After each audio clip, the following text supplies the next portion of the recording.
Hello दोस्तों, शक्ति pharma YouTube channel पर आपका स्वागत है। क्वेश्चन नंबर है 101।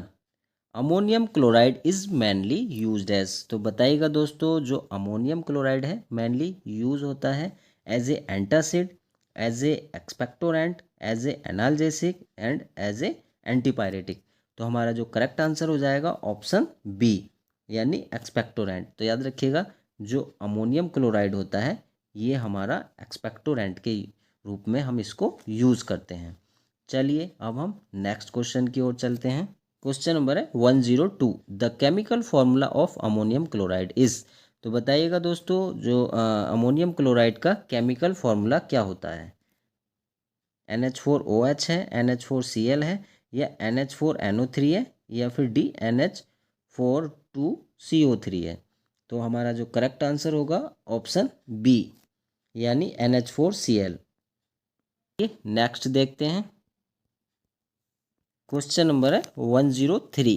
Potassium iodide act as. तो बताइएगा दोस्तों, जो पोटेशियम आयोडाइड है, ठीक है, पोटेशियम आयोडाइड का कैसे यूज़ करते हैं हम। एंटासिड के रूप में, एक्सपेक्टोरेंट के रूप में, एंटीसेप्टिक के रूप में, एंड डी लैक्जेटिक के रूप में।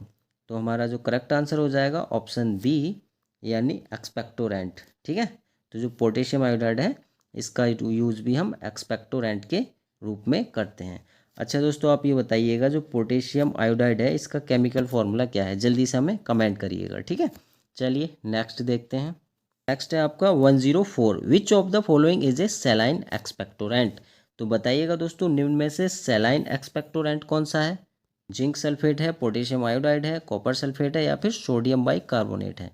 तो हमारा जो करेक्ट आंसर हो जाएगा option B is correct answer, potassium iodide.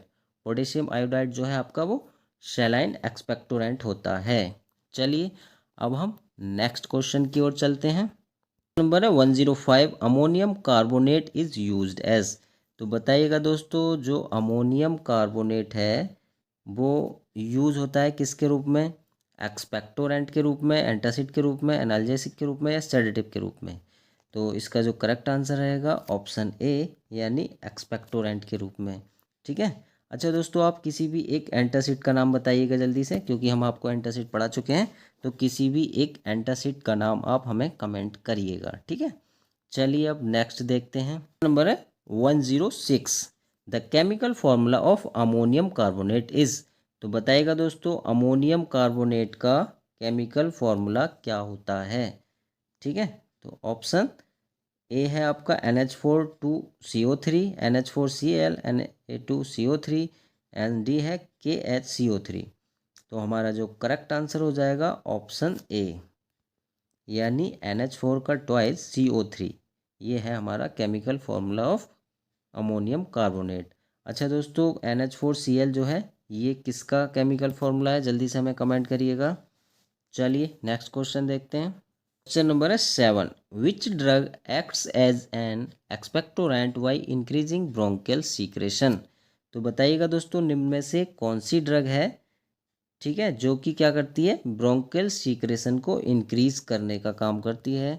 बताइएगा कौन सी ड्रग है। Option A ammonium chloride, B aspirin, C paracetamol, and D atropine. तो हमारा जो करेक्ट आंसर हो जाएगा option A. Option A is correct answer, यानी ammonium chloride.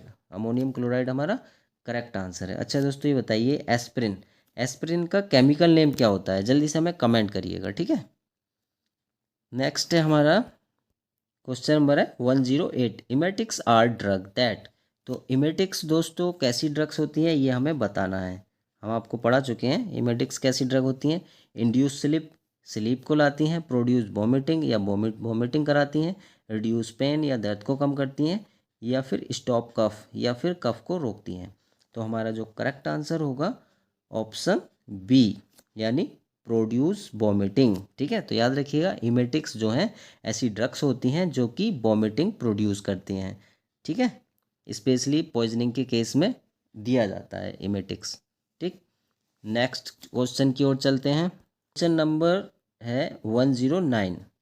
Which of the following is used N emetic. तो बताइएगा दोस्तों, निम्न में से कौन सी ड्रग है जो कि हम इमेटिक के रूप में यूज़ करते हैं।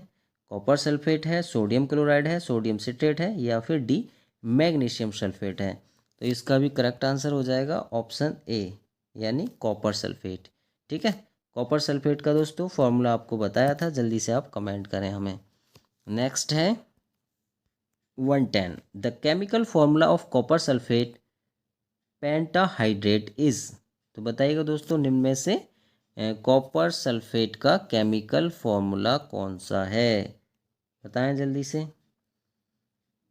CuSO4 है या CuSO4 × 5s2 है या CuCl2 है या CO3 है।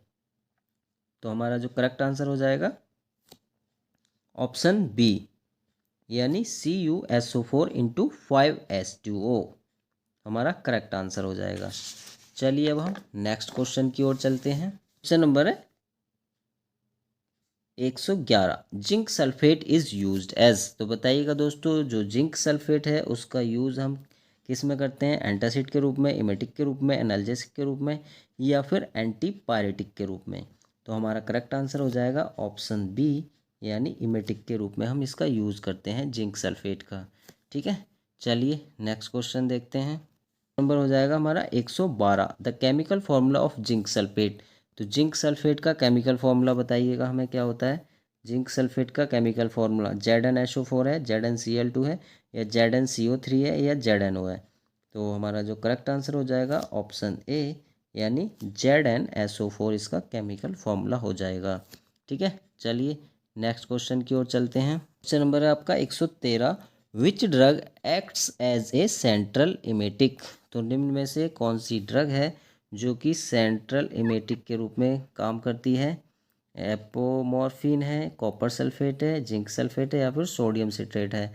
तो हमारा जो करेक्ट आंसर होगा ऑप्शन ए यानी एपोमॉर्फिन। ठीक है, तो दोस्तों हम डिटेल्स में नहीं जा रहे हैं, डिटेल्स में जाएंगे तो वीडियो काफ़ी लॉन्ग हो जाएगा। अगर आपको डिटेल्स में पढ़ना है तो प्लेलिस्ट में जाइए, वहाँ पे गवर्नमेंट फार्मासिस्ट MCQ सीरीज़ ज़रूर देखिएगा, जिससे कि आपको काफ़ी मदद मिलेगी गवर्नमेंट फार्मासिस्ट एग्ज़ाम में। चलिए अब हम नेक्स्ट क्वेश्चन की ओर चलते हैं। क्वेश्चन नंबर है 114, एपोमॉर्फिन स्टिमुलेट्स द। तो बताइएगा दोस्तों जो एपोमॉर्फिन जो हमारा कंपाउंड है ये क्या स्टिमुलेट्स करता है। ऑप्शन ए रेस्पायरेटरी सेंटर को या वॉमिटिंग सेंटर को या फिर कार्डियक सेंटर को या फिर रेनल सेंटर को। तो दोस्तों याद रखिएगा हमारा जो करेक्ट आंसर होगा ऑप्शन बी यानी वॉमिटिंग सेंटर। तो जो एपोमॉर्फिन है ये वॉमिटिंग सेंटर को क्या करता है, स्टिमुलेट्स करता है। ठीक है, क्वेश्चन नंबर है हमारा 115, which of the following acts as an irritant emetic. तो निम्न में से इरिटेंट इमेटिक के रूप में कौन सा कंपाउंड काम करता है बताइएगा। Option A copper sulphate, B morphine, C codeine and D atropine. तो हमारा जो करेक्ट आंसर रहेगा ऑप्शन ए यानी कॉपर सल्फेट जो है हमारा वो इरिटेंट इमेटिक के रूप में काम करता है। चलिए नेक्स्ट क्वेश्चन की ओर चलते हैं। क्वेश्चन नंबर है 116 आपका, एक्सपेक्टोरेंट्स हेल्प्स इन। तो बेसिकली यहाँ पे एक्सपेक्टोरेंट की डेफिनेशन पूछी है शॉर्ट में। ये क्या एक्सपेक्टोरेंट्स क्या करते हैं, रिड्यूसिंग फीवर, फीवर को रिड्यूस करते हैं। ये ऑप्शन बी है expelling mucus from respiratory tract, C है increasing blood pressure and D है प्रोड्यूसिंग स्लीप। तो हमारा जो करेक्ट आंसर रहेगा ऑप्शन बी यानी expelling mucus from respiratory tract. तो एक्सपेक्टोरेंट्स का काम क्या होता है, ये क्या करते हैं, कफ को रिमूव करते हैं रेस्पिरेटरी ट्रैक्ट से। ठीक है, चलिए नेक्स्ट क्वेश्चन देखते हैं। नंबर है 117, potassium iodide chemical formula is. तो पोटेशियम आयोडाइड का केमिकल फॉर्मूला पूछा है यहाँ पे। तो KCl होगा, Ki होगा या K2SO4 होगा या फिर KNO3 होगा। तो हमारा जो करेक्ट आंसर हो जाएगा ऑप्शन बी यानी Ki। पोटेशियम आयोडाइड का केमिकल फॉर्मूला होता है Ki। ठीक है, चलिए नेक्स्ट क्वेश्चन देखते हैं। नंबर है आपका 118, ammonium chloride is also used as. यानी अमोनियम क्लोराइड का यूज़ किस में होता है। अमोनियम क्लोराइड दोस्तों ये आपका एक्सपेक्टोरेंट तो है ही, इसके अलावा और किस में यूज़ होता है, सिस्टेमिक एसिडिफायर में, एंटासिड में, सेडेटिव में या एंटी हिस्टामाइन में। तो इसका यूज़ दोस्तों सिस्टेमिक एसिडिफायर के रूप में भी करते हैं हम। ठीक है, तो ऑप्शन ए इज़ करेक्ट। चलिए नेक्स्ट क्वेश्चन देखते हैं। क्वेश्चन नंबर है 119। Which compound is blue crystalline in nature. तो बताइएगा दोस्तों निम्न में से कौन सा कंपाउंड है जो कि ब्लू कलर का क्रिस्टलाइन देता है नेचर में। ठीक है, तो option A zinc sulphate, B copper sulphate, C potassium iodide and D ammonium chloride. तो इसका जो हमारा करेक्ट आंसर होगा ऑप्शन बी, यानी copper sulphate is correct answer. जो कॉपर सल्फेट होता है वो ब्लू क्रिस्टलाइन इन नेचर। ठीक है, क्वेश्चन है आपका 120। Expectorants mainly act on. तो बताइएगा दोस्तों जो एक्सपेक्टोरेंट हैं वो मेनली एक्ट करते हैं एज ए डाइजेस्टिव ट्रैक्ट। ठीक है, एक्सपेक्टोरेंट किस पे एक्ट करते हैं, डाइजेस्टिव ट्रैक्ट पर, या रेस्पायरेटरी ट्रैक्ट, नर्वस सिस्टम, या फिर सर्कुलेटरी सिस्टम। तो हमारा जो करेक्ट आंसर होगा ऑप्शन बी, यानी रेस्पायरेटरी सिस्टम। ठीक है, तो जो एक्सपेक्टोरेंट हैं वो हमारा वर्क करते हैं रेस्पायरेटरी ट्रैक्ट पे। ठीक है, क्या करते हैं ये आपको पता ही है, इनका काम क्या होता है एक्सपेक्टोरेंट्स का, टू एक्सपेल द कफ। ठीक है, क्वेश्चन नंबर है 121। The antidote used in organophosphorus poisoning is. तो बताइएगा दोस्तों ऑर्गेनोफॉस्फोरस पॉइजनिंग में कौन सा एंटीडोट यूज करते हैं हम। ठीक है, ऑप्शन ए है हमारा एट्रोपिन, बी है नेलेक्सोन, सी है डीफेरोक्सामाइन एंड डी है प्रोटामाइन सल्फेट। तो हमारा जो करेक्ट आंसर है ऑप्शन ए, यानी एट्रोपिन। ठीक है, याद रखिएगा ऑर्गेनोफॉस्फोरस पॉइजनिंग में एट्रोपिन का यूज़ होता है। और दोस्तों एक और नोट कर लीजिएगा, ऑर्गेनोफॉस्फोरस में एट्रोपिन तो यूज़ होता ही है, इसके साथ साथ एक और केमिकल है, एक और ड्रग है जिसका हम यूज़ करते हैं, उसका नाम है प्रालीडॉक्सीम। ये भी आप नोट कर लीजिएगा, क्या है, प्रालीडॉक्सीम, इसका भी हम यूज़ करते हैं। ठीक, तो एग्ज़ाम में पूछा जाए तो आप निश्चिंत होकर बताइएगा। ठीक है, ऑर्गेनोफॉस्फोरस पॉइजनिंग में एट्रोपिन प्लस प्रालीडॉक्सीम का यूज़ करते हैं। ठीक है, चलिए अब हम नेक्स्ट क्वेश्चन की ओर चलते हैं। क्वेश्चन नंबर है 122। The antidote for morphine poisoning is. तो बताइएगा दोस्तों मॉर्फिन की पॉइजनिंग में कौन सा एंटीडोट यूज़ करते हैं, नेलेक्सोन, एट्रोपिन, बाल, या फिर ईडीटीए। तो हमारा जो करेक्ट आंसर रहेगा वो रहेगा ऑप्शन ए, यानी नेलेक्सोन। ठीक है, याद रखिएगा मॉर्फिन जो है दोस्तों वो क्या है, ओपोइड्स है। ठीक है, तो कई बार ये भी पूछ लिया जाता है कि ओपोइड्स पॉइजनिंग में कौन सा एंटीडोट्स यूज़ किया जाता है। ठीक है, तो ओपोइड्स पूछ ले, या फिर मॉर्फिन पूछ ले, या फिर आपसे हेरोइन भी पूछा जा सकता है। ठीक है, ये सब एक ही चीज़ है, एक ही कैटेगरी की हैं। ठीक है, तो इनमें सब में नेलेक्सोन एंटीडोट का यूज़ करते हैं हम। ठीक है, चलिए अब हम नेक्स्ट क्वेश्चन की ओर चलते हैं। क्वेश्चन नंबर है 123। The antidote used in cyanide poisoning is. तो बताइएगा दोस्तों साइनाइड पॉइजनिंग में किस एंटीडोट का यूज होता है। ऑप्शन ए है सोडियम थायोसल्फेट, बी है सोडियम क्लोराइड, सी है पोटेशियम आयोडाइड एंड डी है सोडियम बाइकार्बोनेट। तो हमारा जो करेक्ट आंसर रहेगा ऑप्शन ए, सोडियम थायोसल्फेट। ठीक है, सोडियम थायोसल्फेट। तो याद रखिएगा साइनाइड पॉइजनिंग में sodium thiosulphate plus hydroxo cobalamin भी यूज होता है। ठीक है, तो ये भी आप नोट कर लीजिएगा इसके साथ साथ हाइड्रोक्सो कोबालामाइन। ठीक, चलिए अब हम नेक्स्ट क्वेश्चन देखते हैं। क्वेश्चन नंबर है 124। Dimercaprol is used as antidote in. तो बताइएगा दोस्तों जो डाइमर कैप्रोल है एज ए एंटीडोट यूज होता है किसकी पॉइजनिंग में होता है, आर्सेनिक पॉइजनिंग में, आयरन पॉइजनिंग में, मॉर्फिन पॉइजनिंग में, या फिर अल्कोहल पॉइजनिंग में। तो हमारा जो करेक्ट आंसर रहेगा ऑप्शन ए, यानी आर्सेनिक पॉइजनिंग। ठीक है दोस्तों, एक चीज़ और याद रखिएगा, जो डाइमर कैप्रोल है हमारा ये क्या है, हैवी मेटल पॉइजनिंग में यूज़ करते हैं इसका। ठीक है, तो जैसे कि आर्सेनिक हो गया, आर्सेनिक है, या फिर मरकरी है आपका, ठीक है, मरकरी, ठीक, या फिर गोल्ड है, तो इन सभी में यूज़ होता है हमारा डाइमर कैप्रोल। ठीक है, ओके, चलिए नेक्स्ट क्वेश्चन देखते हैं। क्वेश्चन नंबर है 125। The antidote used in iron poisoning is. तो बताइएगा दोस्तों आयरन की पॉइजनिंग में कौन सा एंटीडोट यूज़ करते हैं हम। ऑप्शन ए है डीफेरोक्सामाइन, बी है ईडीटीए, सी है बाल एंड डी है नैलेक्सोन। तो हमारा जो करेक्ट आंसर रहेगा ऑप्शन ए यानी deferoxamine. Deferoxamine is correct answer. ठीक है, तो इसको याद करने की एक ही ट्रिक है दोस्तों, आयरन। आयरन से हम याद रखेंगे Fe। ठीक है, आयरन का जो सिंबल होता है Fe होता है और इसमें हमारा Fe आ रहा है। ठीक है, तो इसलिए आयरन की जो पॉइजनिंग में एंटीडोट के रूप में यूज़ होता है डी फेरोक्सामाइन। ठीक है, अच्छा दोस्तों आप कमेंट करके बताइएगा जो नैलेक्सोन है वो किसका एंटीडोट है। ठीक है, चलिए नेक्स्ट क्वेश्चन नंबर है 126। The antidote for lead poisoning is. तो बताइएगा दोस्तों लीड पॉइजनिंग में एज ए एंटीडोट किसका यूज़ करते हैं हम? Calcium disodium EDTA, sodium thiosulphate, atropine या फिर नैलेक्सोन। तो हमारा जो करेक्ट आंसर रहेगा option A. Option A is correct answer यानी कैल्शियम डाइसोडियम EDTA। ठीक है, याद रखिएगा लीड पॉइजनिंग में कैल्शियम डाइसोडियम EDTA का यूज़ होता है। ठीक है, अच्छा ये बताइएगा दोस्तों एट्रोपिन जो है वो किसकी पॉइजनिंग में यूज़ होता है? अभी आपको बताया था, जल्दी से आप कमेंट करिएगा। ठीक है, चलिए नेक्स्ट क्वेश्चन की ओर चलते हैं। क्वेश्चन नंबर है 127। The antidote used in heparin overdose is. तो दोस्तों बताइएगा हेपारिन की ओवरडोज में किस एंटीडोट का हम यूज़ करते हैं? प्रोटामाइन सल्फेट, एट्रोपिन, बाल या फिर EDTA। तो हमारा जो करेक्ट आंसर रहेगा दोस्तों ऑप्शन ए यानी प्रोटामाइन सल्फेट। ठीक है, protamine sulphate is correct answer.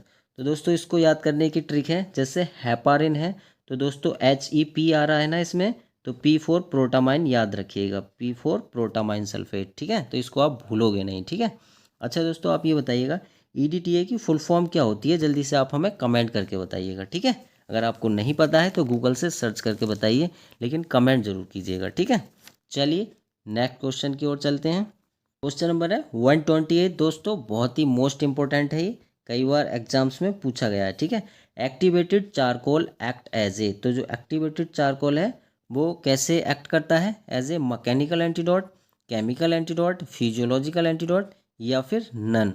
तो हमारा जो करेक्ट आंसर रहेगा ऑप्शन ए यानी मैकेनिकल एंटीडोट। तो एक्टिवेटेड चारकोल जो है एक मैकेनिकल एंटीडोट है और दोस्तों हम इसको यूनिवर्सल एंटीडोट के नाम से भी जानते हैं। ठीक है, कई बार एग्जाम में पूछ लिया जाता है कि यूनिवर्सल एंटीडोट कौन सा है। ठीक है, तो याद रखना यूनिवर्सल एंटीडोट कौन सा है हमारा? Activated charcoal. चलिए अब हम नेक्स्ट क्वेश्चन की ओर चलते हैं। नंबर है 129।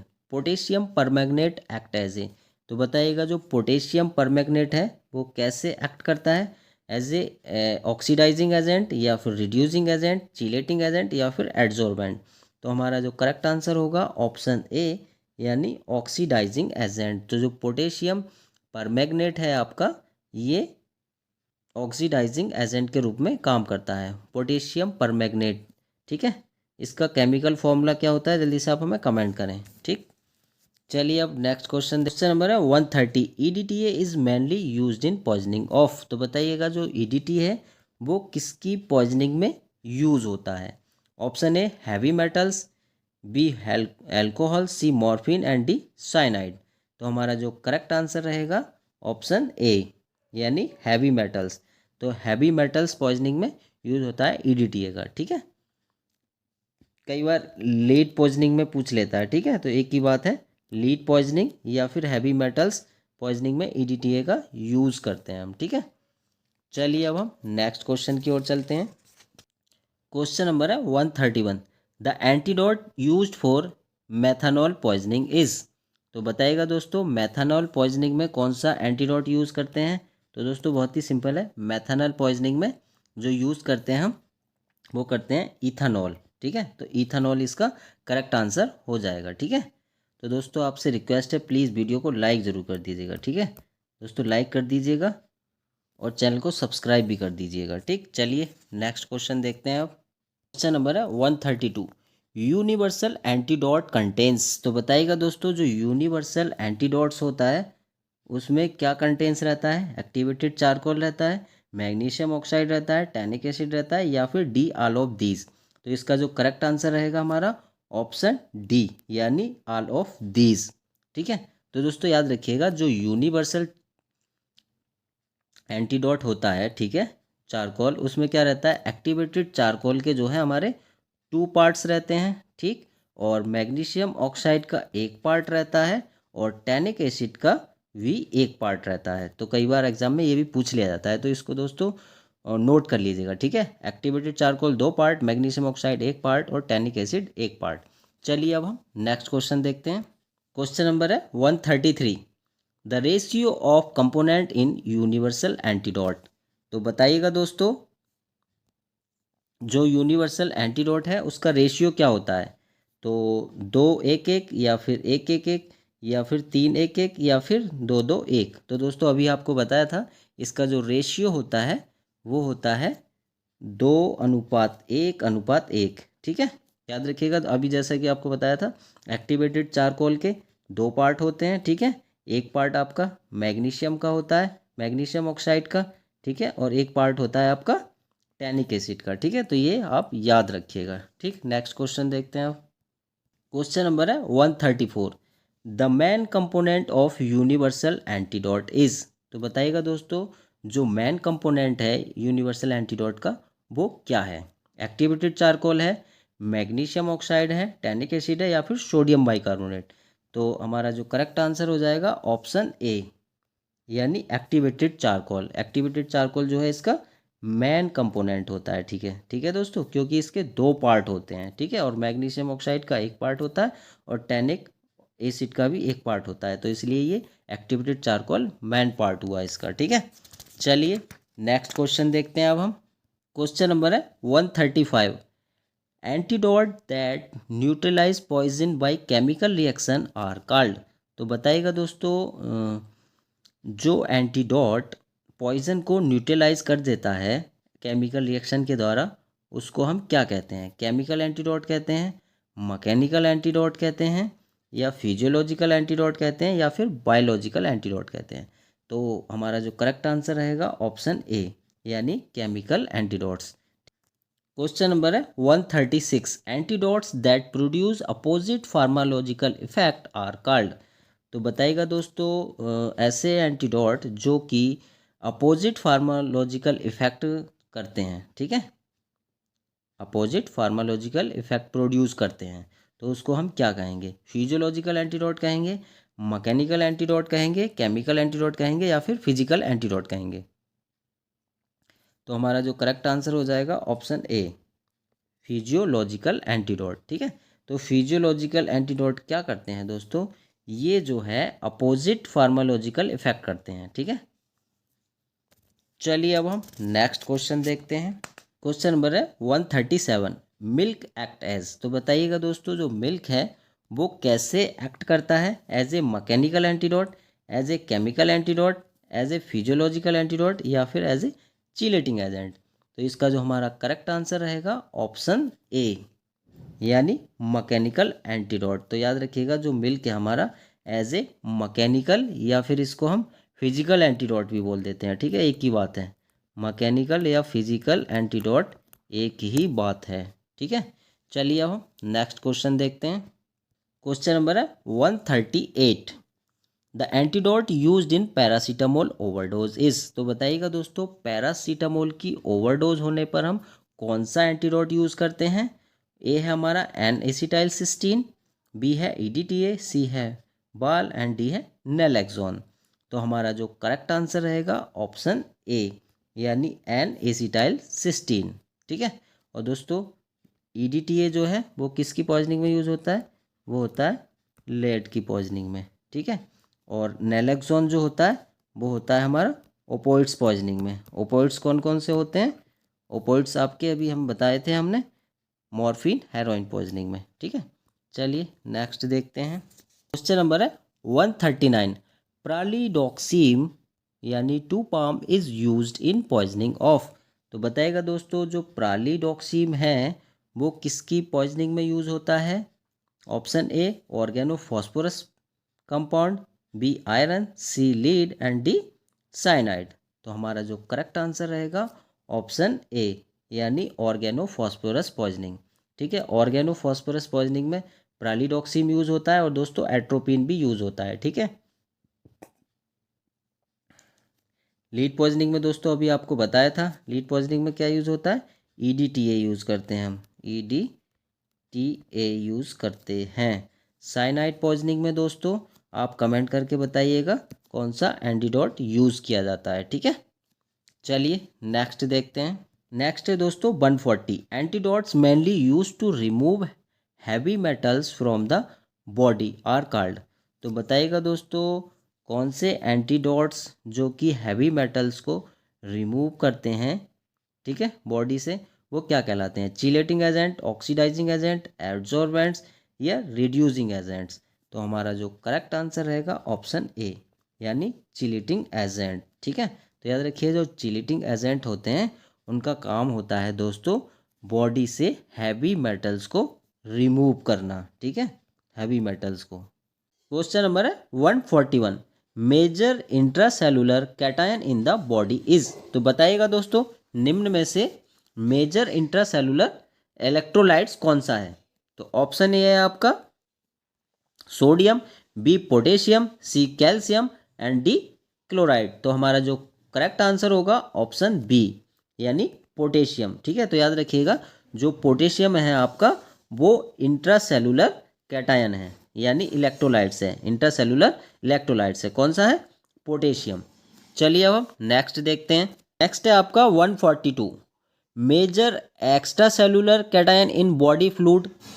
तो बताइएगा निम्न में से एक्स्ट्रा सेलुलर कैटायन कौन सा है। ऑप्शन ए है potassium, B magnesium, C sodium and D calcium. तो आपका जो करेक्ट आंसर हो जाएगा ऑप्शन सी, यानी सोडियम। सोडियम आपका हो जाएगा करेक्ट आंसर। चलिए नेक्स्ट क्वेश्चन देखते हैं। क्वेश्चन नंबर है 143, major extracellular anion in the body is.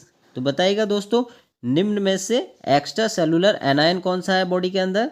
Option A है phosphate, B chloride, C sulphate and D protein. तो हमारा जो करेक्ट आंसर हो जाएगा ऑप्शन बी, यानी क्लोराइड।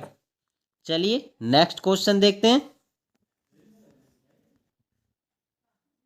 क्वेश्चन नंबर है 144, potassium is mainly present in. तो बताइएगा दोस्तों जो पोटेशियम है वो मेनली प्रेजेंट होता है, किस में प्रेजेंट होता है, एक्स्ट्रा सेलुलर फ्लूइड में, इंट्रासेलुलर फ्लूइड में, या सी प्लाज्मा में ओनली, या फिर D lymph.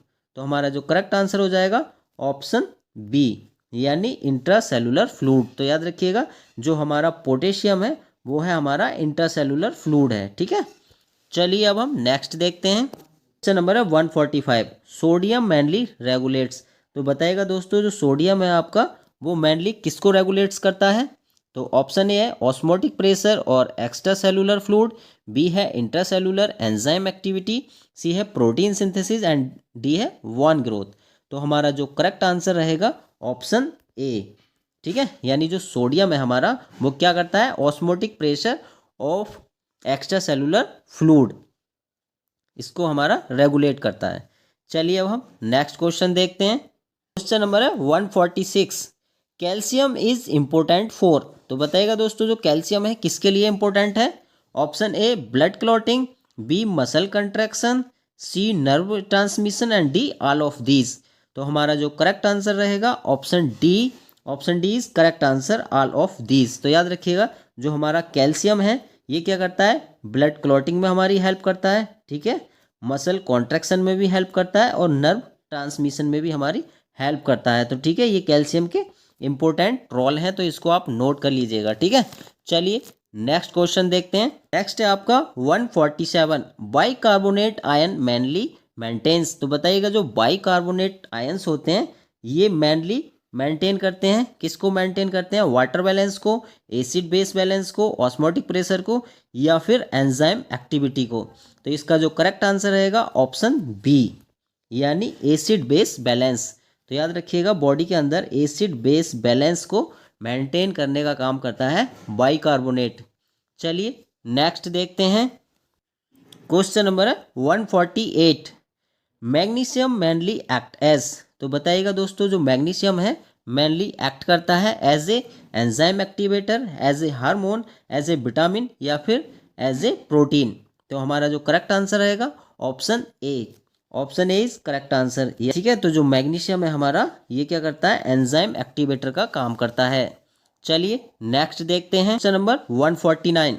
Chloride ion helps in maintaining. तो बताइएगा जो क्लोराइड आयन है वो किसके मेंटेन में हेल्प करता है। ऑप्शन ए है आपका acid base balance, B osmotic pressure, C formation of gastric HCl and D है ऑल ऑफ दीज। तो हमारा जो करेक्ट आंसर आ जाएगा आपका ऑप्शन डी, यानी ऑल ऑफ दीज। तो याद रखिएगा जो क्लोराइड आयन होते हैं आपके, ये आपके तीनों में मदद करते हैं। ठीक है, यानी एसिड बेस बैलेंस में भी हेल्प करते हैं, ऑस्मोटिक प्रेशर में भी हेल्प करते हैं, और फॉर्मेशन ऑफ गैस्ट्रिक HCl में भी आपकी हेल्प करते हैं। ठीक है, चलिए अब नेक्स्ट क्वेश्चन देखते हैं। क्वेश्चन नंबर है 150। Deficiency of potassium leads to. तो बताइएगा दोस्तों जो पोटेशियम की डिफिशियंसी हो जाती है तो उसको हम क्या कहते हैं। तो ऑप्शन ए है हाइपर कैलेमिया, बी है हाइपोकैलेमिया, सी है हाइपरटेंशन एंड डी है हाइपर नेट्रेमिया। तो हमारा जो करेक्ट आंसर होगा ऑप्शन बी, यानी हाइपोकैलेमिया। तो याद रखिएगा दोस्तों हाइपोकैलेमिया में क्या होता है, पोटेशियम की डिफिशियंसी हो जाती है। ठीक है, याद रखिएगा कई बार ऐसे ही क्वेश्चन एग्जाम्स में पूछ लिए जाते हैं। ठीक है, तो दोस्तों अगर आपने वीडियो को लाइक नहीं किया है तो प्लीज़ वीडियो को लाइक कीजिएगा और चैनल को सब्सक्राइब जरूर कीजिएगा। ठीक है, चलिए अब हम नेक्स्ट क्वेश्चन की ओर चलते हैं। नंबर है 151। Sodium chloride is commonly known as. तो बताइएगा दोस्तों जो सोडियम क्लोराइड होता है यानी NaCl जो होता है उसको कॉमनली किस नाम से जानते हैं। तो option A baking soda, B common salt, C washing soda and D Epsom salt.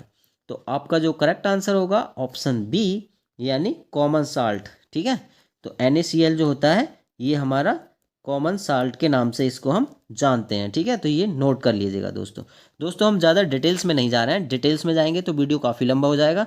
अगर आपको डिटेल्स में पढ़ना है तो हमारी गवर्नमेंट फार्मासिस्ट MCQ सीरीज को ज़रूर देखिएगा, प्लेलिस्ट में आपको मिल जाएगा। ठीक है, चलिए अब हम नेक्स्ट क्वेश्चन की ओर चलते हैं। क्वेश्चन नंबर है 152। Calcium gluconate is used in treatment of.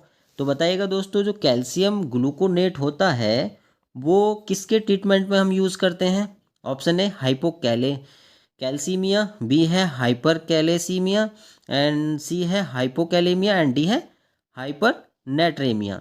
तो हमारा जो इसका करेक्ट आंसर रहेगा option A. Option A is correct answer, यानी हाइपोकैल्सीमिया। ठीक है, हाइपोकैल्सीमिया हमारा करेक्ट आंसर हो जाएगा। तो दोस्तों हम हाइपोकैल्सीमिया में कैल्शियम ग्लूकोनेट का यूज़ करते हैं। ठीक है, चलिए नेक्स्ट क्वेश्चन देखते हैं। क्वेश्चन नंबर है 153। Potassium chloride is mainly use to treat. तो बताइएगा दोस्तों जो पोटेशियम क्लोराइड है वो किसके ट्रीटमेंट में हम यूज़ करते हैं। ठीक है, option A hyperkalaemia, B है हमारा हाइपोकैलेमिया, सी है हाइपर नेट्रेमिया, सी है हाइपर कैल्सीमिया। तो हमारा जो करेक्ट आंसर रहेगा ऑप्शन बी, यानी हाइपोकैलेमिया। हाइपोकैलेमिया में हम पोटेशियम क्लोराइड का यूज़ करते हैं। ठीक है, याद रखिएगा। चलिए अब हम नेक्स्ट क्वेश्चन की ओर चलते हैं। क्वेश्चन नंबर है 154। दोस्तों मोस्ट इंपॉर्टेंट है ये, कई बार गवर्नमेंट फार्मासिस्ट एग्जाम में पूछा गया है। तो magnesium sulphate is commonly called, यानी मैग्नीशियम सल्फेट को हम और किस नाम से जानते हैं, ये पूछ लिया जाता है कि magnesium sulphate is also known as. तो आपका जो ऑप्शन है बेकिंग सॉल्ट, बी है इप्सम साल्ट, सी है ग्लोबर साल्ट एंड डी है रॉकले साल्ट। तो इसका जो करेक्ट आंसर होगा ऑप्शन बी, यानी Epson salt is correct answer. चलिए अब हम नेक्स्ट क्वेश्चन देखते हैं। क्वेश्चन नंबर है 155।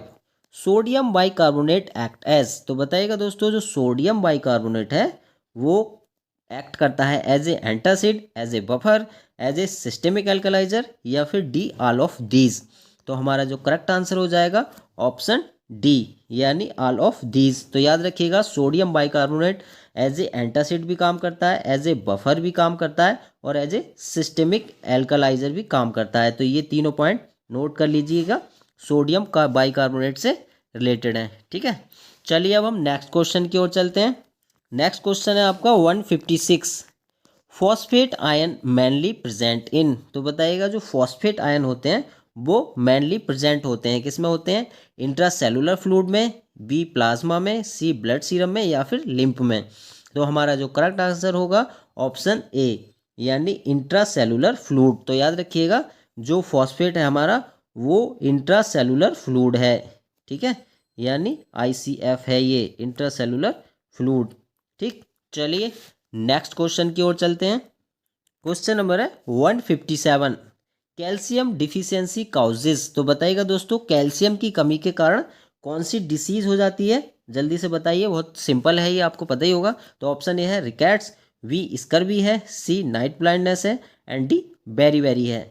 तो हमारा जो करेक्ट आंसर हो जाएगा ऑप्शन ए यानी रिकेट्स। ठीक है, तो इसका हमारा करेक्ट आंसर हो जाएगा, कैल्शियम की डिफिशियंसी से रिकेट्स होता है। ठीक है, अच्छा दोस्तों ये बताइएगा स्कर्वी कौन सी विटामिन की कमी से होता है। तो स्कर्वी जो होता है आपका वो विटामिन सी की कमी से होता है।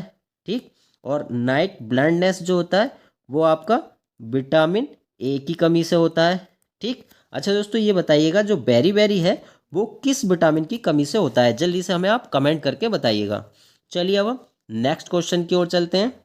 क्वेश्चन नंबर है 158, electrolytes help in transmission of. तो बताएगा दोस्तों जो इलेक्ट्रोलाइट्स हैं वो किसके ट्रांसमिशन में हेल्प करते हैं। ठीक है, तो ऑप्शन ए है हमारा nerve impulse, B hormones, C vitamin and D protein.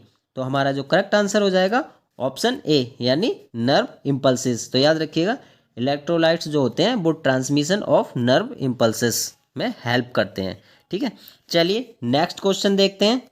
159, man electrolyte responsible for muscle contraction is. तो बताइएगा दोस्तों निम्न में से मैन इलेक्ट्रोलाइट कौन सा है जो कि मसल कॉन्ट्रैक्शन के लिए रेस्पॉन्सिबल है।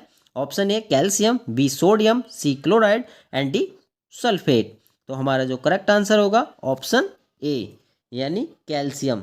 तो आपका जो कैल्शियम है वो मैन इलेक्ट्रोलाइट है जो कि रेस्पॉन्सिबल होता है मसल कॉन्ट्रैक्शन के लिए। ठीक है, चलिए अब नेक्स्ट क्वेश्चन की ओर चलते हैं। क्वेश्चन नंबर है 160, normal osmotic balance of body fluid is maintained by. तो बताइएगा दोस्तों जो नॉर्मल ऑस्मोटिक बैलेंस है बॉडी फ्लूइड वो किसके द्वारा मेंटेन्ड होता है, बताइएगा इलेक्ट्रोलाइट्स के द्वारा, विटामिन्स के द्वारा, एंजाइम्स के द्वारा या फिर डी हार्मोन्स के द्वारा। तो हमारा जो करेक्ट आंसर है ऑप्शन ए यानी इलेक्ट्रोलाइट्स। करेक्ट आंसर हो जाएगा आपका ए इलेक्ट्रोलाइट्स। क्वेश्चन नंबर है 161, what is the chemical formula of ferrous sulphate. तो बताइएगा दोस्तों फेरस सल्फेट का केमिकल फॉर्मूला क्या होता है। फेरस सल्फेट का केमिकल फॉर्मूला क्या होता है। ऑप्शन ए है आपका FeSO4, बी है Fe2SO4 का थ्राइस, सी है FeCl2 एंड डी है FeCO3। तो हमारा जो करेक्ट आंसर रहेगा ऑप्शन ए यानी FeSO4। तो याद रखिएगा फेरस सल्फेट का फॉर्मूला क्या होता है FeSO4। चलिए नेक्स्ट क्वेश्चन देखते हैं। क्वेश्चन नंबर है 162, ferrous sulphate is mainly used in the treatment of which condition. तो बताइएगा दोस्तों जो फेरस सल्फेट है वो किस कंडीशन में यूज़ होता है। ठीक है, यानी किसके ट्रीटमेंट में यूज़ होता है फेरस सल्फेट, डायबिटीज़ के ट्रीटमेंट में, एनीमिया के ट्रीटमेंट में, हाइपरटेंशन या फिर अस्थमा के ट्रीटमेंट में। तो हमारा जो करेक्ट आंसर होगा ऑप्शन बी यानी एनीमिया। ठीक है, तो याद रखिएगा जो फेरस सल्फेट है वो हमारा एनीमिया में यूज़ होता है। ठीक है, एनीमिया दोस्तों आप जानते ही हैं एनीमिया में क्या होता है, डिफिशियंसी ऑफ आयरन होती है, आयरन की कमी हो जाती है तो हम उसको क्या कहते हैं एनीमिया। ठीक है, या कई बार हम ये भी बोल देते हैं कि ब्लड की कमी हो गई। ठीक है, यानी डिक्रीज द ब्लड, बॉडी में ब्लड का लेवल जब कम हो जाता है तो हम उसको एनीमिया कहते हैं। ठीक है, चलिए अब हम नेक्स्ट क्वेश्चन की ओर चलते हैं। 163, what is the oxidation state of iron in ferrous sulphate. तो बताइएगा दोस्तों फेरस सल्फेट में आयरन की जो ऑक्सीडेशन स्टेट है वो क्या है। तो ऑप्शन ए +1, +2, +3 या फिर +4। तो हमारा जो करेक्ट आंसर होगा ऑप्शन बी यानी +2। तो +2 हमारा करेक्ट आंसर रहेगा। ठीक है, चलिए नेक्स्ट क्वेश्चन देखते हैं। क्वेश्चन नंबर है 164, ferrous sulphate belongs to the which class of drug. तो बताइएगा दोस्तों जो फेरस सल्फेट है वो किस क्लास की ड्रग है, हेमाटेनिक है, एंटासिड है, एंटीसेप्टिक है या फिर कैथार्टिक है। तो हमारा जो करेक्ट आंसर होगा ऑप्शन ए यानी हेमाटिनिक। ठीक है, हेमाटिनिक कैटेगरी की ड्रग है। अच्छा दोस्तों आप ये बताइएगा किसी भी एक एंटासिड का एग्जाम्पल बताइएगा। हम आपको एंटासिड पढ़ा चुके हैं ना, तो किसी भी एक एंटासिड का एग्जाम्पल हमें कमेंट करके बताइएगा। चलिए अब हम नेक्स्ट क्वेश्चन की ओर चलते हैं। क्वेश्चन नंबर है 165। Ferrous sulphate is commonly known as. दोस्तों मोस्ट इंपॉर्टेंट है, ये कई बार फार्मासिस्ट एग्जाम में रिपीट हुआ है कि ferrous sulphate is commonly known as. Ferrous sulphate को हम और किस नाम से जानते हैं? ब्लू विट्रियोल, बी है ग्रीन विट्रियोल, सी है वाइट विट्रियोल या फिर रेड विट्रियोल। तो हमारा जो करेक्ट आंसर होगा ऑप्शन बी यानी ग्रीन विट्रियोल। तो दोस्तों इसको नोट कर लीजिएगा। फेरस सल्फेट जो फेरस सल्फेट है इसको हम किस नाम से और जानते हैं? ग्रीन विट्रियोल के नाम से भी जानते हैं। ठीक है, नोट कर लीजिएगा इसको। चलिए नेक्स्ट क्वेश्चन देखते हैं। क्वेश्चन नंबर है 166। What is the main use of calcium gluconate? बताइएगा दोस्तों कैल्शियम ग्लूकोनेट का मेन यूज क्या होता है? एंटासिड में, या फिर ट्रीटमेंट ऑफ कैल्शियम डिफिशियंसी, या फिर एंटीसेप्टिक के रूप में, या फिर एंटीऑक्सीडेंट। तो हमारा जो करेक्ट आंसर रहेगा ऑप्शन बी यानी ट्रीटमेंट ऑफ कैल्शियम डिफिशियंसी। तो दोस्तों याद रखिएगा कैल्शियम की डिफिशियंसी हो जाती है तो हम उसमें क्या करते हैं? कैल्शियम ग्लूकोनेट का इंजेक्शन देते हैं इसके ट्रीटमेंट के लिए। ठीक है, चलिए नेक्स्ट क्वेश्चन की ओर चलते हैं। क्वेश्चन नंबर है 167। What is the valency of calcium in calcium gluconate? तो बताइएगा दोस्तों कैल्शियम ग्लूकोनेट में जो है कैल्शियम की वैलेंसी क्या होती है? ऑप्शन ए है आपका +1, बी है +2, सी है +3 एंड डी है +4। तो हमारा जो करेक्ट आंसर होगा ऑप्शन बी यानी +2। तो याद रखिए जो कैल्शियम ग्लूकोनेट होता है उसमें कैल्शियम की वैलेंसी कितनी होती है? +2। ये भी कई बार पूछ लिया जाता है। ठीक है, चलिए अब हम नेक्स्ट क्वेश्चन की ओर चलते हैं। क्वेश्चन नंबर है 168। Calcium gluconate injection is mainly used in. तो बताइएगा दोस्तों जो कैल्शियम ग्लूकोनेट का इंजेक्शन होता है वो मेनली किस में यूज होता है? ऑप्शन ए आपका हाइपो कैल्सीमिया में, बी हाइपरग्लाइसीमिया में, सी हाइपरटेंशन में या डी फीवर में। तो इसका जो हमारा करेक्ट आंसर होगा ऑप्शन ए यानी हाइपोकैल्सीमिया। ठीक है, याद रखिएगा। अच्छा दोस्तों ये और याद रखिएगा आप हाइपोकैल्सीमिया जो होता है ये क्या कंडीशन होती है? Deficiency of calcium. कैल्शियम की डिफिशियंसी को हम हाइपोकैल्सीमिया कहते हैं। ठीक है, यानी कैल्शियम का लेवल लो हो जाता है तो हम उसको क्या कहते हैं? हाइपोकैल्सीमिया। ठीक, याद रखिएगा। ठीक, अगर इसका लेवल बढ़ जाता है तो उसको हम हाइपरकैल्सीमिया कहते हैं। ठीक है, तो ये याद रखिएगा। चलिए नेक्स्ट क्वेश्चन देखते हैं अब हम। क्वेश्चन नंबर है 169। Iron dextran is an example of. तो दोस्तों जो आयरन डेक्सट्रान है वो किसका एग्जाम्पल है ये बताना है बेसिकली। ओरल प्रिपरेशन है ये, या फिर इंजेक्टेबल प्रिपरेशन है, या टॉपिकल प्रिपरेशन है, या फिर इनहेलेशन प्रिपरेशन है। तो इसका जो हमारा करेक्ट आंसर रहेगा ये रहेगा ऑप्शन वी यानी ये इंजेक्टेबल प्रिपरेशन है। ठीक है, तो ये जो आयरन डेक्सट्रान है दोस्तों ये इंजेक्टेबल प्रिपरेशंस होती है। ठीक है, चलिए अब हम नेक्स्ट क्वेश्चन की ओर चलते हैं। क्वेश्चन नंबर है 170। इन iron and ammonium citrate iron is present in which oxidation state? तो बताइएगा दोस्तों आयरन और अमोनिया सिट्रेट में जो आयरन की ऑक्सीडेशन स्थिति होती है, ऑक्सीडेशन स्टेट होती है, वो क्या होती है? तो ऑप्शन ए है +1, बी है +2, सी है +3 एंड डी है +4। तो इसका जो हमारा करेक्ट आंसर रहेगा ऑप्शन सी यानी +3। तो दोस्तों आपसे रिक्वेस्ट है प्लीज़ वीडियो को लाइक कीजिएगा। ठीक है, और अगर आपने चैनल सब्सक्राइब नहीं किया है तो प्लीज़ चैनल को सब्सक्राइब भी कीजिएगा। चलिए अब हम नेक्स्ट क्वेश्चन देखते हैं। क्वेश्चन नंबर है 171। What is the typical colour of ferrous sulphate crystals? तो बताइएगा दोस्तों जो फेरस सल्फेट के क्रिस्टल्स होते हैं वो किस कलर के होते हैं? Option A blue, B green, C white and D yellow.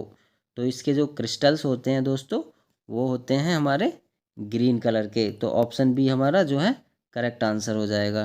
ठीक, option B is correct answer. दोस्तों इसके जो क्रिस्टल्स होते हैं वो ग्रीन कलर के होते हैं, इसीलिए हम इसको क्या कहते हैं, ग्रीन विट्रियोल के नाम से भी जानते हैं। ठीक है, ग्रीन विट्रियोल के नाम से इसीलिए जानते हैं क्योंकि इसके जो क्रिस्टल होते हैं वो ग्रीन कलर के होते हैं। ओके, चलिए अब हम नेक्स्ट क्वेश्चन की ओर चलते हैं। क्वेश्चन नंबर है 172। Calcium gluconate is a salt of which element. तो बताइएगा दोस्तों, जो कैल्शियम ग्लूकोनेट है ये जो है किसका साल्ट होता है। ठीक है, calcium gluconate is a salt of which element.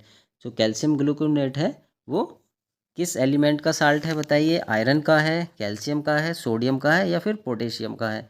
तो ये जो साल्ट होता है वो कैल्शियम का होता है। ठीक है, कैल्शियम का साल्ट होता है कैल्शियम ग्लूकोनेट। ठीक है, अच्छा दोस्तों आप ये बताइएगा, जो हमारी बॉडी में जो नॉर्मल कैल्शियम की रेंज होती है वो कितनी होती है। ठीक है, ये इस टाइप के क्वेश्चंस भी कई बार पूछ लिया जाते हैं। ठीक है, कैल्शियम की जो नॉर्मल रेंज होती है दोस्तों नोट कर लीजिएगा, ये कितनी होती है आपकी 8.5 से लेकर के 10.5 तक होती है। ठीक है, 10.5 तक mg/dl। ठीक है, तो याद रखिएगा नॉर्मल कैल्शियम लेवल जो होता है ब्लड के अंदर वो 8.5 से 10.5 mg/dl होता है। ठीक है, ये भी आप नोट कर लीजिए, कई बार इस तरीके के क्वेश्चंस भी एग्जामिनर पूछ लेता है। चलिए अब हम नेक्स्ट क्वेश्चन की ओर चलते हैं। क्वेश्चन नंबर है 173। Ferrous sulphate is use to treat deficiency of. तो बताइएगा दोस्तों, जो फेरस सल्फेट होता है वो किसकी डिफिशियंसी को ट्रीट करता है। आयरन की डिफिशियंसी को, या फिर सोडियम की डिफिशियंसी को, या पोटेशियम की डिफिशियंसी को, या फिर कैल्शियम की डिफिशियंसी को। तो हमारा जो करेक्ट आंसर रहेगा ऑप्शन ए, यानी आयरन की डिफिशियंसी को। तो ठीक है, याद रखिएगा आयरन की डिफिशियंसी, यानी आयरन की डिफिशियंसी होती है, हम उसको क्या कहते हैं, एनीमिया। ठीक है, एनीमिया के नाम से भी जानते हैं। ठीक है, एनीमिया आपको पता ही है, ब्लड की कमी हो जाती है। अच्छा दोस्तों आप ये बताइएगा, जो ब्लड लेवल होता है यानी normal range of blood, blood की नॉर्मल रेंज जो होती है वो कितनी होती है, जल्दी से आप हमें कमेंट करके बताइएगा। ठीक है, चलिए अब हम नेक्स्ट क्वेश्चन की ओर चलते हैं। क्वेश्चन नंबर है 174। Calcium gluconate injection is generally administered by which route. तो दोस्तों बेसिकली आपसे ये पूछा जा रहा है कि जो कैल्शियम ग्लूकोनेट का इंजेक्शन है वो जनरली किस रूट के द्वारा दिया जाता है। Option A intravenous, B oral, C topical and D sublingual. तो इसका जो करेक्ट आंसर है वो है ऑप्शन ए, यानी इंट्रावेनस। ठीक है, तो याद रखिएगा जो इसका इंजेक्शन है वो हमेशा इंट्रावेनस रूट से दिया जाता है। ठीक है, चलिए अब हम नेक्स्ट क्वेश्चन की ओर चलते हैं। क्वेश्चन नंबर है 175। Ferrous sulphate is mainly used as. तो बताइएगा दोस्तों, जो फेरस सल्फेट है वो मेनली किस में यूज होता है, हेमाटिनिक एजेंट के रूप में, एंटासिड के रूप में, कैथार्टिक के रूप में, या फिर एंटीसेप्टिक के रूप में।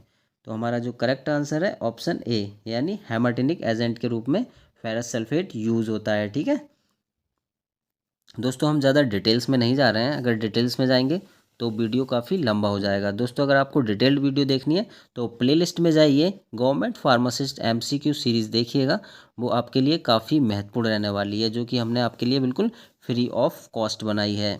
चलिए अब हम नेक्स्ट क्वेश्चन देखते हैं। क्वेश्चन नंबर है 176। What is the molecular formula of calcium gluconate. तो बताइएगा दोस्तों, जो कैल्शियम ग्लूकोनेट है इसका मॉलिक्यूलर फॉर्मूला क्या होता है। तो इसका जो करेक्ट आंसर है दोस्तों ऑप्शन ए है, यानी C12H22CaO14 इसका मॉलिक्यूलर फॉर्मूला है। ठीक है, तो ये भी कई बार पूछ लिया जाता है, इसको भी आप नोट कर लीजिएगा। ठीक, चलिए अब हम नेक्स्ट क्वेश्चन की ओर चलते हैं। क्वेश्चन नंबर है 177। Ferrous sulphate should be stored in. तो बताइएगा दोस्तों, जो फेरस सल्फेट है वो कौन से कंटेनर में स्टोर करना चाहिए हमें। Air tight container, open container, plastic bag, या फिर वुडन बॉक्स में। तो इसका जो हमारा करेक्ट आंसर है ऑप्शन ए, यानी एयर टाइट कंटेनर। ठीक है, तो याद रखिएगा ferrous sulphate should be stored in air tight container. चलिए अब हम नेक्स्ट क्वेश्चन की ओर चलते हैं। क्वेश्चन नंबर है 178। The common pharmaceutical dosage form of calcium gluconate is. तो बताइएगा दोस्तों, जो कॉमन फार्मास्यूटिकल डोसेज है कैल्शियम ग्लूकोनेट की, वो किस फॉर्म में होती है? इंजेक्शन में, क्रीम में, ऑइंटमेंट में या स्प्रे में? तो इसका जो करेक्ट आंसर होगा ऑप्शन ए यानी इंजेक्शन। तो याद रखिएगा, जो कैल्शियम ग्लूकोनेट आता है वो इंजेक्शन फॉर्म में आता है। ठीक है, चलिए अब हम नेक्स्ट क्वेश्चन की ओर चलते हैं। क्वेश्चन नंबर है 179। Ferrous sulphate on oxidation converts into. तो बताइएगा दोस्तों, जो फेरस सल्फेट होता है वो कन्वर्ट्स होता है, ठीक है, यानी ferrous sulphate on oxidation converts into. जब फेरस सल्फेट का ऑक्सीडेशन होता है तो किस में कन्वर्ट्स हो जाता है? Option A ferric sulphate, B sodium sulphate, C calcium sulphate या फिर डी जिंक सल्फेट। तो इसका जो करेक्ट आंसर रहेगा ऑप्शन ए यानी फेरिक सल्फेट। ठीक है, तो ferrous sulphate on oxidation converts into ferric sulphate. चलिए नेक्स्ट क्वेश्चन की ओर चलते हैं। क्वेश्चन नंबर है 180। Which of the following are examples of inorganic official compounds used in pharmacy. तो बताइएगा दोस्तों, निम्न में से कौन से कंपाउंड्स हैं, इनऑर्गेनिक ऑफिशियल कंपाउंड्स हैं जो कि फार्मेसी में यूज़ होते हैं, यानी फार्मास्यूटिकल इंडस्ट्री में यूज़ होते हैं। ऑप्शन ए है आपका ferrous sulphate, B calcium gluconate, C both A and B and D none of this. तो इसका जो करेक्ट आंसर है हमारा ऑप्शन सी यानी बोथ ए एंड बी। ठीक है, तो ये दोनों ही दोस्तों हमारे फेरस सल्फेट और कैल्शियम ग्लूकोनेट दोनों ही हमारे क्या हैं? ये इनऑर्गेनिक ऑफिशियल कंपाउंड्स हैं। ठीक है, क्वेश्चन नंबर है 181। The most commonly used radio nuclide in nuclear medicine is. तो बताइएगा दोस्तों, जो न्यूक्लियर मेडिसिन है इसमें सबसे ज़्यादा यूज़ होने वाला रेडियो न्यूक्लाइड कौन सा है? Option A iodine 125, B cobalt 60, C technetium 99M या डी यूरेनियम 235। तो दोस्तों हमारा जो करेक्ट आंसर होगा option C. Option C is correct answer, यानी टेक्नीटियम 99M जो है वो सबसे ज़्यादा यूज़ होने वाला है हमारा न्यूक्लियर मेडिसिन में। ठीक है, अच्छा दोस्तों, कोबाल्ट 60 के बारे में आप बताइए, क्योंकि कोबाल्ट 60 से रिलेटेड एग्जाम्स में कई बार पूछ लिया जाता है। तो दोस्तों कोबाल्ट 60 जो होता है वो हमारा कैंसर थेरेपी में यूज़ होता है। ठीक है, तो इसको आप ज़रूर नोट कर लें, किस में यूज़ होता है? कैंसर थेरेपी में इसका यूज़ होता है। ठीक है, और जो टेक्नीटियम 99M होता है दोस्तों, ये क्या करता है? Image of heart, liver and kidney में हम यूज़ करते हैं। ठीक है, यानी हार्ट, किडनी और लीवर की इमेजिंग में हम टेक्नीटियम 99M का यूज़ करते हैं। ठीक दोस्तों, चलिए अब हम नेक्स्ट क्वेश्चन की ओर चलते हैं। क्वेश्चन नंबर है 182। टेक्नीटियम 99M इमिट्स मैनली। तो बताइएगा दोस्तों, जो आपका टेक्नीटियम 99M होता है ये किस तरीके की किरणें उत्सर्जित करता है, ये बताना है हमें। अल्फा रेज, ऑप्शन बी है beta rays, C gamma rays and D है एक्स रेज। तो दोस्तों याद रखिएगा, इंपॉर्टेंट क्वेश्चन है, जो टेक्नीटियम 99M होता है ये हमारा गामा रेज को उत्सर्जित करता है। ठीक है, तो ये आप नोट कर लीजिएगा, इंपॉर्टेंट है। ठीक है, चलिए अब हम नेक्स्ट क्वेश्चन की ओर चलते हैं। क्वेश्चन नंबर है 183। The ideal half life of radio pharmaceuticals should be. तो बताइएगा दोस्तों, जो रेडियो फार्मास्यूटिकल्स की हाफ लाइफ है वो कितनी होनी चाहिए? Option A very long, B moderate, C very short and D infinite. तो हमारा जो करेक्ट आंसर है option C. Option C is correct answer, यानी वेरी शॉर्ट। तो याद रखिएगा, half life of radio pharmaceuticals should be very short. चलिए अब हम नेक्स्ट क्वेश्चन की ओर चलते हैं। क्वेश्चन नंबर है 184। Radio pharmaceuticals are stored in. तो बताइएगा दोस्तों, जो रेडियो फार्मास्यूटिकल्स हैं वो किस में स्टोर किए जाते हैं? प्लास्टिक बॉटल्स में, लेड कंटेनर्स में, ग्लास बॉटल्स में या फिर डी स्टील कंटेनर्स में। तो इसका जो हमारा करेक्ट आंसर होगा ऑप्शन बी यानी लेड कंटेनर्स। तो याद रखिएगा, रेडियो फार्मास्यूटिकल्स हमारे जो स्टोर करे जाते हैं वो लेड कंटेनर्स में स्टोर्ड करे जाते हैं। इंपॉर्टेंट है दोस्तों ये भी। चलिए अब हम नेक्स्ट क्वेश्चन की ओर चलते हैं।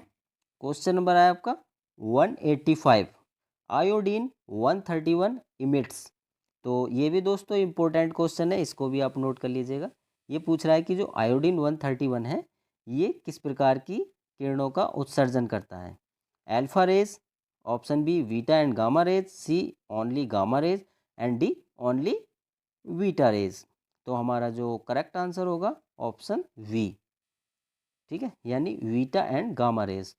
ठीक है, तो ये नोट कर लीजिएगा, आयोडीन 131 जो है हमारा बीटा एंड गामा रेज का उत्सर्जन करता है। ठीक है, और ये अभी आपको बताया था दोस्तों, जो गामा रेज है ये जो है टेक्नीटियम 99m उत्सर्जित करता है। ये भी आप नोट कर लीजिएगा, कौन, टेक्नीटियम 99m जो है वो हमारा करता है गामा रेज का उत्सर्जन, और आयोडीन 131 करता है बीटा एंड गामा रेज दोनों का उत्सर्जन करता है। ठीक है, चलिए हम नेक्स्ट क्वेश्चन की ओर चलते हैं। क्वेश्चन नंबर है 186, the unit of radiation dose is.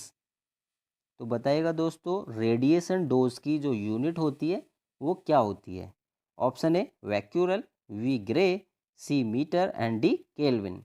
तो हमारा जो करेक्ट आंसर होगा ऑप्शन वी, यानी ग्रे। ठीक है, तो जो रेडिएशन डोज की यूनिट होती है हमारी वो ग्रे होती है। और दोस्तों एक पॉइंट और नोट कर लीजिएगा, जो ग्रे है आपका इसको हम जी वाई भी कहते हैं शॉर्ट में। ठीक है, ग्रे को क्या कहते हैं, जी वाई। तो 1 GY इक्वल टू 1 जूल होता है आपका। ठीक है, ये नोट कर लीजिएगा, 1 ग्रे इज इक्वल टू 1 जूल/kg। ये भी आप नोट कर लीजिएगा। ठीक है, यानी 1 ग्रे इज इक्वल टू 1 जूल/kg, ये आपको याद होना चाहिए। ठीक है, चलिए अब हम नेक्स्ट क्वेश्चन की ओर चलते हैं।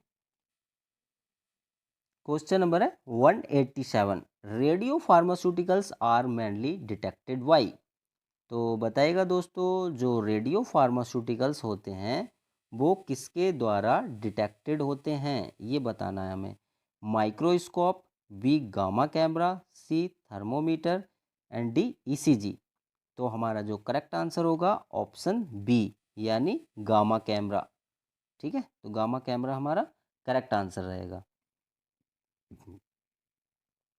चलिए नेक्स्ट क्वेश्चन की ओर चलते हैं अब हम। क्वेश्चन नंबर है 188, ए रेडियो फार्मास्यूटिकल्स मस्ट बी। तो बताइएगा दोस्तों, जो रेडियो फार्मास्यूटिकल सब्सटेंस है वो कैसा होना चाहिए। Highly toxic, sterile and pyrogen free, या फिर कलर्ड होना चाहिए, या फिर इंसोलुबल। तो हमारा जो करेक्ट आंसर रहेगा option B is correct answer. ठीक है, तो रेडियो फार्मास्यूटिकल्स जो सब्सटेंस है must be sterile and pyrogen free होना चाहिए। ठीक है, चलिए अब हम नेक्स्ट क्वेश्चन की ओर चलते हैं। क्वेश्चन नंबर है 189, the process of radio active decay is. तो दोस्तों हमें ये बताना है कि रेडियोधर्मी क्षय की प्रक्रिया क्या होती है, यानी रेडियो एक्टिव डीके की प्रोसेस क्या होती है, हमें मेनली ये बताना है। कैसी होती है, केमिकल रिएक्शन होती है, फिजिकल प्रोसेस होती है, बायोलॉजिकल प्रोसेस होती है, या फिर मैकेनिकल प्रोसेस होती है। तो दोस्तों इसका जो करेक्ट आंसर होगा ऑप्शन वी, यानी फिजिकल प्रोसेस। ठीक है, तो ये भी कई बार पूछ लिया जाता है, यानी जो रेडियो एक्टिव का जो डीके होता है वो एक फिजिकल प्रोसेस होता है। ठीक है, भौतिक प्रक्रिया होती है। चलिए हम नेक्स्ट देखते हैं। क्वेश्चन नंबर है आपका 190, half life is defined as time required for. तो बताइएगा दोस्तों, जो हाफ लाइफ है वो किसको डिपेंड वो करती है डिफाइन, जो आपकी हाफ लाइफ है किसको डिफाइन करती है ये बताना है आपको। कंप्लीट डिके को डिफाइन करती है, या half of the substance to decay, या C double the substance and D no decay. तो इसका जो करेक्ट आंसर रहेगा ऑप्शन वी, यानी half of the substance to decay. तो याद रखना, ठीक है, हाफ लाइफ जो होती है दोस्तों वो सब्सटेंस के हाफ डिके को डिफाइन करती है। ठीक है, तो दोस्तों आप प्लीज़ वीडियो को लाइक कीजिएगा। ठीक है, वीडियो अगर आपने लाइक नहीं किया है तो वीडियो को लाइक कीजिएगा और चैनल को सब्सक्राइब कीजिएगा। चलिए अब हम नेक्स्ट क्वेश्चन की ओर चलते हैं। क्वेश्चन नंबर है 191, पॉजिटिव कॉन्ट्रास्ट मीडिया अपीयर। तो बताइएगा दोस्तों, जो पॉजिटिव कॉन्ट्रास्ट मीडिया है उसमें क्या अपीयर होता है? Black on X ray, white on X ray, या ग्रे ऑन एक्सरे, या फिर डी इनविजिबल। तो इसका जो करेक्ट आंसर रहेगा ऑप्शन वी, यानी वाइट ऑन एक्सरे। चलिए नेक्स्ट क्वेश्चन देखते हैं। नेक्स्ट है आपका 192, नेगेटिव कॉन्ट्रास्ट मीडिया इंक्लूड। तो बताइए दोस्तों, नेगेटिव कॉन्ट्रास्ट मीडिया में क्या इंक्लूड होता है? वेरियम सल्फेट, आयोडीन, एयर और CO2, या फिर गैदोलीनियम। तो इसका जो हमारा करेक्ट आंसर रहेगा ऑप्शन सी, यानी एयर और CO2 इंक्लूड रहता है हमारा नेगेटिव कॉन्ट्रास्ट मीडिया में। ठीक है, तो ये भी इंपॉर्टेंट है, इसको भी आप नोट कर लीजिएगा। चलिए अब नेक्स्ट क्वेश्चन देखते हैं। क्वेश्चन नंबर है 193, वेरियम सल्फेट इज यूज्ड फॉर। तो बताइएगा दोस्तों, जो वेरियम सल्फेट होता है वो यूज्ड होता है ब्रेन इमेजिंग में, GIT इमेजिंग में, हार्ट इमेजिंग में, या फिर किडनी इमेजिंग में। तो इसका जो हमारा करेक्ट आंसर है ऑप्शन वी, यानी GIT इमेजिंग में। ठीक है, तो बेरियम सल्फेट का दोस्तों गैस्ट्रो इंटेस्टाइनल ट्रैक्ट की इमेजिंग में यूज़ करते हैं हम, ये भी इम्पोर्टेंट है। चलिए अब हम नेक्स्ट क्वेश्चन की ओर चलते हैं। क्वेश्चन नंबर है 194, barium sulphate should not be used in. तो बताइएगा दोस्तों, जो बेरियम सल्फेट है हमारा वो किस में यूज़ नहीं होता है? इंटेस्टाइनल ऑब्स्ट्रक्शन में, नॉर्मल GIT स्टडी में, या स्वालोइंग टेस्ट में, या फिर एक्सरे में। तो इसका जो हमारा करेक्ट आंसर रहेगा ऑप्शन ए, यानी इंटेस्टाइनल ऑब्स्ट्रक्शन। तो याद रखिएगा, जो बेरियम सल्फेट है हमारा इंटेस्टाइनल ऑब्स्ट्रक्शन में इसका यूज़ नहीं होता है।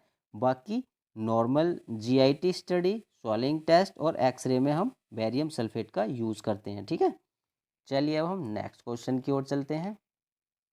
Question number 195, iodinated contrast agent are excreted through. तो बताइएगा दोस्तों, जो आयोडीनेटेड कॉन्ट्रास्ट एजेंट होते हैं हमारे वो किसके द्वारा एक्सक्रीटेड होते हैं, ये बताना है हमें। लीवर के द्वारा, लंग्स के द्वारा, किडनीज के द्वारा, या फिर स्किन के द्वारा। तो हमारा जो करेक्ट आंसर होगा ऑप्शन सी, यानी किडनी के द्वारा। ठीक है, तो ये इंपॉर्टेंट है दोस्तों, ये एक्सक्रीटेड जो होते हैं किडनी के द्वारा एक्सक्रीटेड होते हैं आयोडीनेटेड कॉन्ट्रास्ट एजेंट जो होते हैं हमारे। ठीक है, चलिए अब हम नेक्स्ट क्वेश्चन की ओर चलते हैं। क्वेश्चन नंबर है 196, लो ऑस्मोलर कॉन्ट्रास्ट मीडिया आर। तो बताइएगा दोस्तों, लो ऑस्मोलर कॉन्ट्रास्ट मीडिया जो हैं वो हमारे कैसे होते हैं? More toxic, less toxic, radio active, या फिर इंसॉल्युबल। तो हमारा जो करेक्ट आंसर रहेगा ऑप्शन बी, यानी लेस टॉक्सिक। ठीक है, तो याद रखिए, जो लो ऑस्मोलर कॉन्ट्रास्ट मीडिया होते हैं वो हमारे लेस टॉक्सिक होने चाहिए। ठीक है, चलिए नेक्स्ट क्वेश्चन की ओर चलते हैं।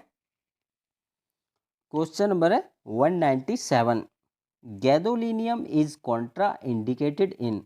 तो बताइएगा दोस्तों, जो गैदोलीनियम है वो किसके साथ कॉन्ट्रा इंडिकेटेड है? लीवर डिसीज़ के साथ, किडनी फेलियर के साथ, फीवर में, या फिर हाइपरटेंशन में। तो हमारा जो करेक्ट आंसर है ऑप्शन वी, यानी किडनी फेलियर। ठीक है, तो दोस्तों अगर किसी पेशेंट्स का किडनी फेलियर है तो हम उसमें गैडोलीनियम का यूज़ नहीं करते हैं। ठीक है, क्योंकि ये कॉन्ट्रा इंडिकेटेड है। चलिए अब हम नेक्स्ट क्वेश्चन की ओर चलते हैं। 198, कॉन्ट्रास्ट मीडिया शुड बी। तो बताइएगा दोस्तों, जो कॉन्ट्रास्ट मीडिया है शुड बी कैसा होना चाहिए? हाईली रिएक्टिव होना चाहिए, केमिकली इनर्ट होना चाहिए, टॉक्सिक होना चाहिए, या कलर्ड ओनली होना चाहिए। तो हमारा जो करेक्ट आंसर है ऑप्शन बी, यानी केमिकली इनर्ट।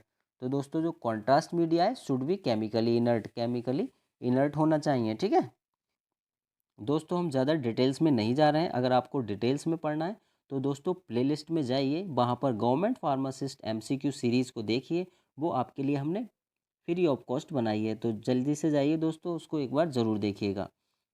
चलिए अब हम नेक्स्ट क्वेश्चन की ओर चलते हैं। क्वेश्चन नंबर है 199, adverse reaction of iodinated contrast includes. तो बताइएगा दोस्तों, जो कॉन्ट्रास्ट आयोडीनेटेड कॉन्ट्रास्ट हैं इनके एडवर्स रिएक्शंस क्या क्या होते हैं? Rash, rash option A rash, B nausea, C anaphylaxis and D all of the above. तो दोस्तों हमारा जो करेक्ट आंसर है ऑप्शन डी यानी ऑल ऑफ द एबव। तो दोस्तों याद रखिएगा जो आयोडीनेटेड कॉन्ट्रास्ट होते हैं उसमें जो एडवर्स रिएक्शन है हमारी रैसेस भी हो सकते हैं, नायूजिया भी हो सकती है और एनाफाइलेक्सिक रिएक्शंस भी हो सकती हैं। ठीक है, तो ये तीनों इसके साइड इफ़ेक्ट हैं। ठीक है, एडवर्स रिएक्शन है ये। ठीक है, तो ये भी आपको पता होना चाहिए। चलिए अब हम नेक्स्ट क्वेश्चन की ओर चलते हैं। क्वेश्चन नंबर है 200, ऑस्मोलेलिटी ऑफ कॉन्ट्रास्ट मीडिया अफेक्ट्स।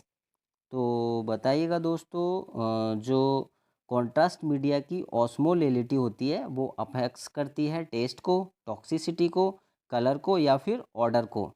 तो हमारा जो करेक्ट आंसर रहेगा ऑप्शन वी यानी टॉक्सिसिटी। तो टॉक्सिसिटी हमारा करेक्ट आंसर रहेगा। दोस्तों आज की क्लास कैसी लगी प्लीज़ कमेंट ज़रूर कीजिएगा। अगर आपको इस क्लास का पीडीएफ चाहिए तो हमारे टेलीग्राम ग्रुप को ज्वाइन कीजिए, लिंक आपको डिस्क्रिप्शन बॉक्स में मिल जाएगा।